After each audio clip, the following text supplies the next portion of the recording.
less innovative business in a way than retail banking. In certain sense it is innovative. The products are sometimes innovative, but you know the high street model and all the rest is 120, 130 years old. Nothing fundamentally has changed the underlying business model, and all that's happening is the drive for profit is leading to the sorts of issues in terms of indebtedness and all the rest, which aren't perhaps not quite right. And it's very interesting that it takes a social entrepreneur who simultaneously is challenging the business model in an innovative way, but also challenging the objectives of the organisation. I think in that sense this case illustrates a lot of what we're discussing. So I'd like to thank Lily a lot. Thank you very much.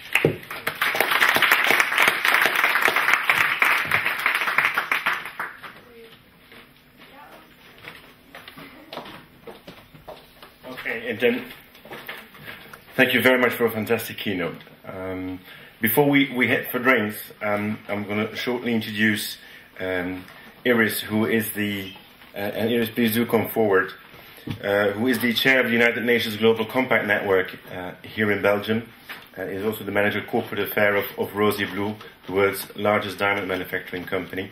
And I'm very happy to have you with you and the support of UNGC in what we do. The floor is yours.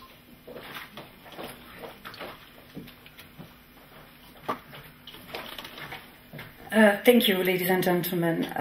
Thank you, Tom. It's a pleasure to be here today at your conference, and I hope it was a very successful day. I also would like to take the opportunity to thank iPropeller, who just became a new participant of the Global Compact, for inviting us. And I'm trying to see, Tom.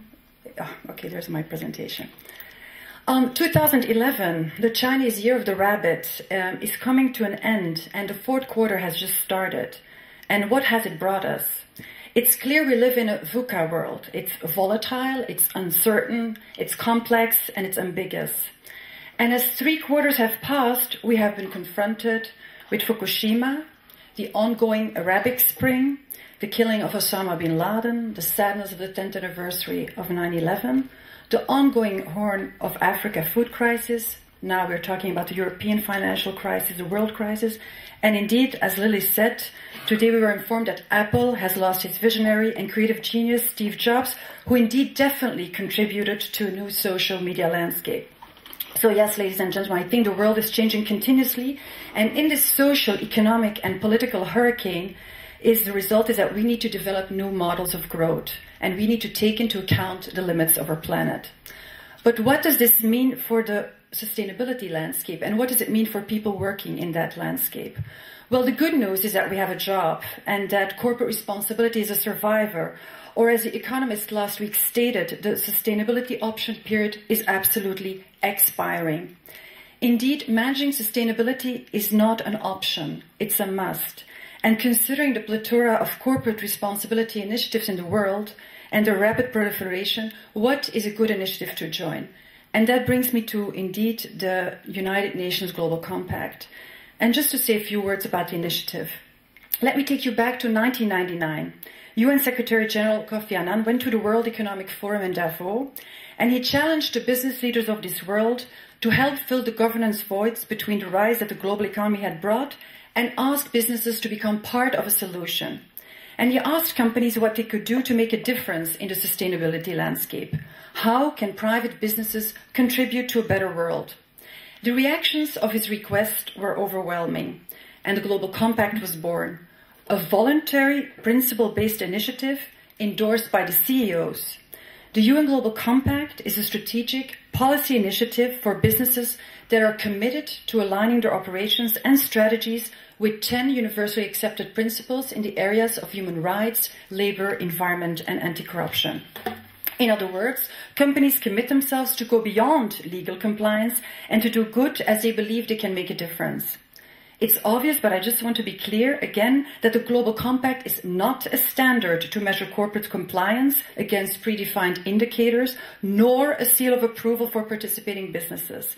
Without doubt, compliance-based instruments, certification standards for social audits have their rightful place in the sustainability landscape. The Global Compact is also not a substitute for what governments seek to achieve through regulation. But what is important to mention is that the Global Compact enjoys wide government support. The General Assembly, as well as G8, has recognized the initiative. And in addition, the mandate of the Global Compact Office has been renewed and expanded through the General Assembly resolution towards global partnerships in 2009.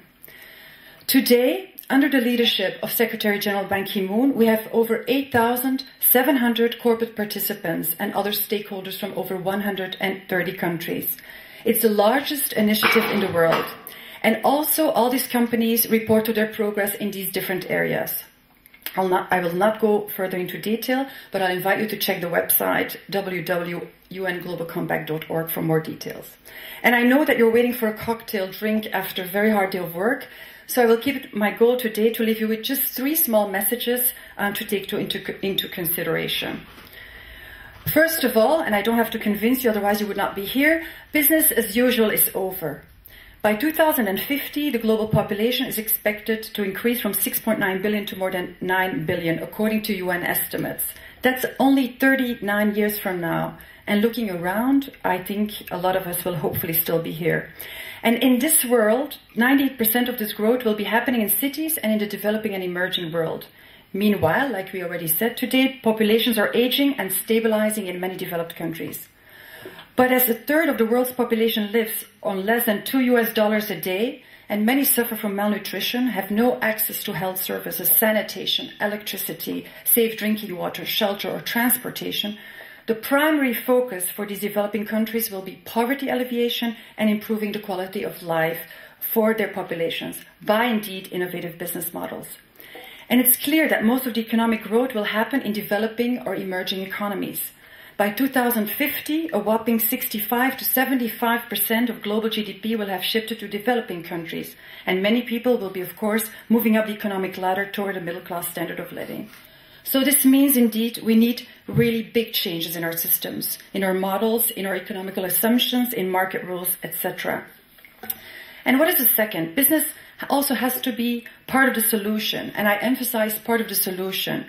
Our world is becoming interconnected. And Lily, I was very happy when you were talking about all these people connecting. Indeed, today there are over 2 billion people on the internet, but that's just the beginning. Since 2011, and these are UN figures, are about 5 billion mobile subscriptions. That is equivalent to 76% of the world population. And we see mobile telephony is becoming more and more universal. In developed countries, the growth is slowing down, with average penetration rates above 100%. But in developing countries, growth is still strong, and therefore more and more people will be connected to telephones who never had access to a telephone at all in the past. And in this sense, this could be a great instrument to use. But think also about the prospects of 1 trillion connected and instrumented things, cars, appliances, cameras, roadways, etc.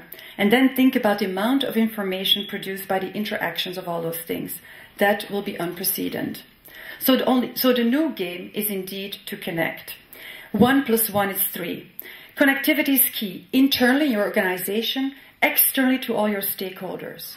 We have the technologies and the ability to innovate. We have capital and significant management know-how and hustle, but we lack one critical ingredient: a constructive collaboration with governments and civil society, new internal management systems that understand the game of connecting. No man or business is an island in today's connected world. And my third and last message is that building the sustainability strategy into the rhythm of a business will determine the difference between the winners and the losers. And in that we will need new leadership skills. We believe that millions upon millions of leaders will develop in future a new kind of organization. Today's hierarchical pyramid is not equipped to tackle tomorrow's challenges. Instead, we need organizations where trust, based on transparency, creates a culture of continuous innovation, where managers are as accountable to their employees as employees to their bosses, where responsibility for change is pushed down the ranks to young workers. We need organizations that put their employees first to drive innovation at the bottom of the pyramid. And instead of individuals holding leadership positions, different people, depending on the situation and of their specific talent, will need to step forward to lead. And the traditional leader at the top, he or she is left with the job, a very, very important one, of enabling and encouraging new leaders at every level. So I hope you agree that indeed change is needed. And you might think, now, Iris, you are such a pessimist. No, I'm absolutely not. I'm truly an optimist. And these growth trends, I believe, will really give an amazing challenge and a huge opportunity to companies to indeed define new innovative business models. But ultimately, we believe that living positively is about making the right decisions, the smart decisions, to run our business better, to satisfy the needs of our customers and our consumers. It's about creating a culture of sustainability.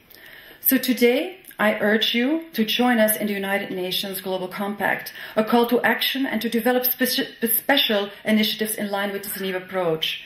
I'm very happy when I see this initiative today, and I hope you will share it and that we can move forward with the special working groups we have around the world, because we can bring your specialist skills in there and we can try to work together. And I'm very happy to be here today, and I trust that the results of your conference will be shared and contributed and to find solutions together. So to every person in this room, my message is very clear. Join us, share your knowledge with the UN Global Compact, and I wish you the best of luck on your own sustainability journey. Thank you.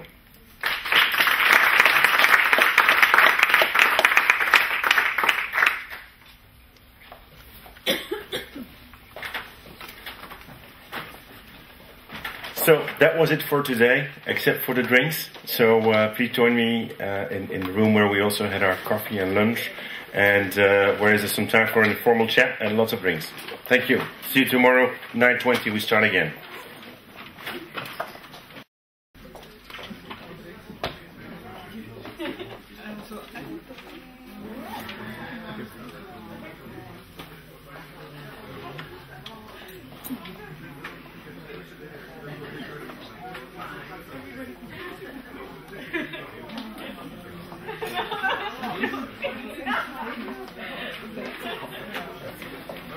Good morning.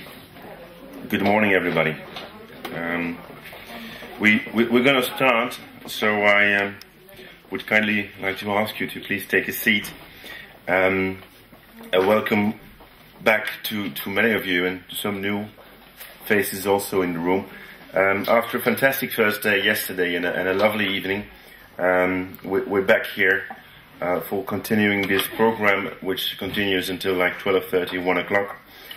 Just some very short practical messages I want to share with you. This conference is being recorded so we can share it with the close to 600 social entrepreneurs that have been interviewed within the SELUSI project. So for that reason, I really would like to ask you to switch off your mobile phones. And if you need to leave the room, try to do so as quietly as possible in order not to disturb the recording. Also, if you have a question, which there will be possibility to ask questions, please do so only when you get the microphone, otherwise we won't be able to record it, and then state your name, organization, and your question. If you have any questions with regards to the practicalities of the event here, you can contact myself or anybody wearing an orange badge. So this orange is from the organization, and they will be happy to help you. Good. Without further ado, I would like to introduce the moderator of the first session of this morning, which is Emma. Emma is a PhD student at the Department of Economics at the Stockholm University, and she has the wonderful honor of being able to focus on things like behavioral, micro, and experimental economics. I envy you for that, and the floor is yours.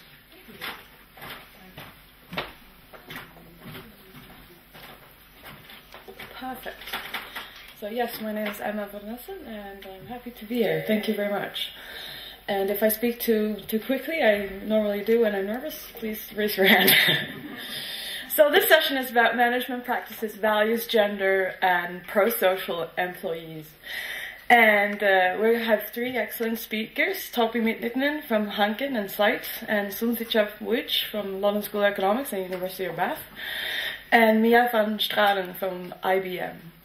I'm just going to give you a quick, really brief introduction to why we can speak.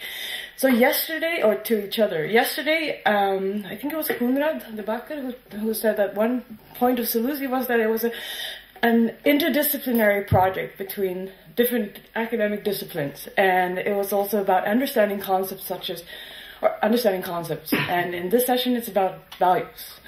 So we combine psychology, management, sociology, and economics. So I'm taking the economics perspective today.